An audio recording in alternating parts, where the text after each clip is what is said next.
Bonjour et bienvenue dans cette série de vidéos qui reprendra entièrement la construction d'un space shooter qui a été faite dans le cadre du cours, mais avec des explications peut-être un peu moins intensives et évidemment le code sera fait beaucoup plus rapidement puisque je ne prendrai pas de pause. Ça sera à vous, si vous en avez besoin, de faire une pause pour regarder le code.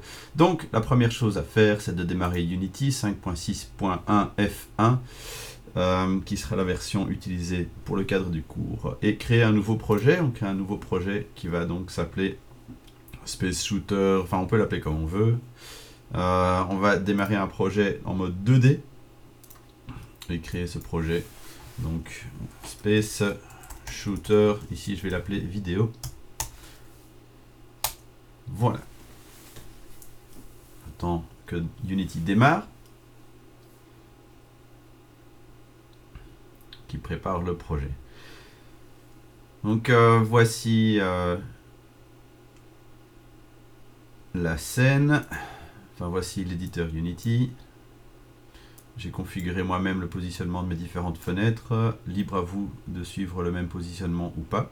La première chose qu'on va faire, c'est préparer la scène. On a donc une caméra principale ici qui doit être mise en projection orthographique. Par défaut, lorsqu'on crée une scène en 2D, elle est orthographique. On va utiliser une taille de 8 au lieu de 5.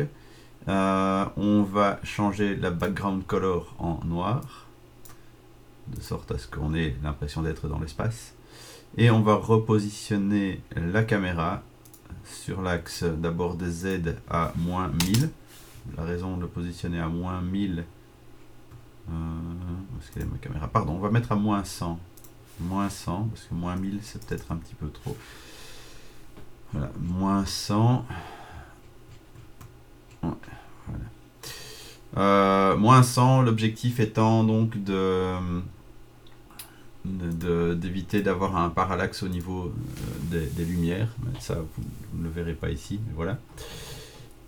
Et on va repositionner ça sur l'axe des X. Si je m'abuse, c'est... On va regarder un petit peu. Je crois que c'est 13. Oui, 13, voilà. 13 en valeur sur l'axe des X. Voilà. Ensuite, on va rajouter un cube. 3D Object, donc clic droit ici dans la hiérarchie, 3D Object Cube, qui sera notre vaisseau spatial.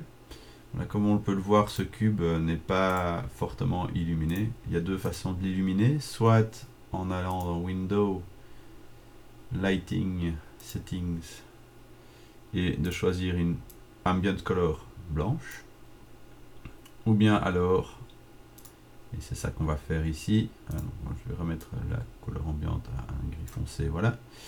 Et on va plutôt utiliser une lumière directionnelle.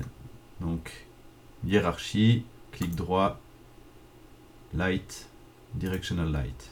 Voilà, alors cette lumière directionnelle, on va la mettre, on lui a donné une rotation de 0 sur l'axe des X, et on peut garder moins 30 sur l'axe des Y, ça c'est bien. La position de la lumière n'a aucune importance, alors comme on n'a pas envie qu'elle nous embête sur la scène, on va tout simplement la positionner à moins 100 sur l'axe des X. Comme ça elle est loin là et elle ne va pas nous déranger pour la mise en place de notre scène. On sait qu'elle est là, on n'a plus besoin de l'utiliser. Voici donc la mise en place de la scène. On va aussi créer un objet 3D, une sphère qui, elle, agira en tant qu'ennemi. Et cette sphère, je vais la déplacer ici, à l'autre bout de l'écran. Pour le moment, on la laisse sur la scène. Voilà. Parfait. Donc, on a notre cube, on a notre sphère. La première chose que nous allons faire, donc maintenant, c'est permettre de créer le déplacement du cube.